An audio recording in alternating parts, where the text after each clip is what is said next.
ইরানের আকাশে যেন আবারও গর্জে উঠছে যুদ্ধের কালো মেঘ। শত্রুর যে কোনো নতুন পদক্ষেপের জবাব দিতে প্রস্তুত তেহরান, এই কথা স্পষ্ট ভাষায় জানিয়ে দিলেন দেশটির সেনাবাহিনীর প্রধান মেজর জেনারেল আমির হাতামি। তার বার্তায় ছিল স্পষ্ট হুঁশিয়ারি, ভুল করলে মূল্য দিতে হবে। ইরান ভিত্তিক সংবাদ মাধ্যম তাসনিম নিউজ এজেন্সির তথ্য অনুযায়ী সম্প্রতি বিমান বাহিনীর শীর্ষ কর্মকর্তাদের সঙ্গে এক গুরুত্বপূর্ণ বৈঠকের ফাঁকে এসব কথা বলেন জেনারেল হাতামি। সেখানেই তিনি জানান, ইরানের বিমান বাহিনী বর্তমানে সর্বোচ্চ প্রস্তুতির স্তরে রয়েছে। আকাশপথে হোক বা কৌশলগত প্রতিক্রিয়ায়, সব দিক থেকেই বাহিনী এখন আগের যে কোনো সময়ের চেয়ে বেশি যোগ্য। তার বক্তব্যে বারবার উঠে আসে ২০২৫ সালের জুন মাসের সেই ১২ দিনের যুদ্ধের প্রসঙ্গ। জেনারেল হাতামির ভাষায়, ওই সংঘর্ষ ইরানের জন্য ছিল এক বাস্তব যুদ্ধ শিক্ষার ক্ষেত্র।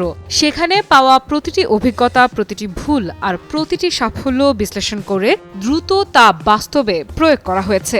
সময় নষ্ট না করে বদলে ফেলা হয়েছে কৌশল, আধুনিক করা হয়েছে প্রস্তুতি। এর ফলাফল কি? জেনারেল হাতামির দাবি, আজকের ইরানি বিমান বাহিনী বর্তমান হুমকির সঙ্গে পুরোপুরি মানানসই। প্রযুক্তি, কৌশল এবং মানব সম্পদ সব মিলিয়ে এক সুসংগঠিত শক্তিতে রূপ নিয়েছে বাহিনীটি। তিনি স্পষ্ট করে বলেন, শত্রুরা যদি আবার কোনো ভুল হিসেব করে, তাহলে জবাব দেওয়ার ক্ষেত্রে বিমান বাহিনী থাকবে অগ্রভাগে। তিনি আশাবাদ ব্যক্ত করেন, প্রতিপক্ষ নতুন কোনো ভুল সিদ্ধান্ত নেবে না। তবে একই সঙ্গে সতর্ক করে দেন, এই আশাবাদ যেন দুর্বলতা হিসেবে না দেখা হয়, কারণ প্রয়োজনে ইরান কঠোর প্রতিক্রিয়া জানাতে ১ সেকেন্ডও দেরি করবে না।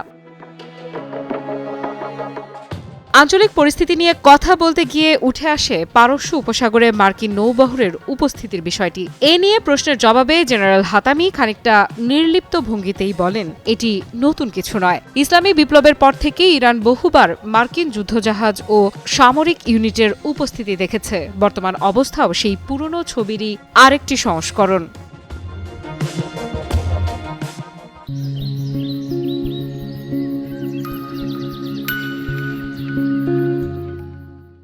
তার মতে, ইরান এই উপস্থিতিকে অবহেলা করছে না, আবার অতিরঞ্জিত ভয়ও পাচ্ছে না, বরং প্রতিটি গতিবিধি নিবিড়ভাবে পর্যবেক্ষণ করা হচ্ছে।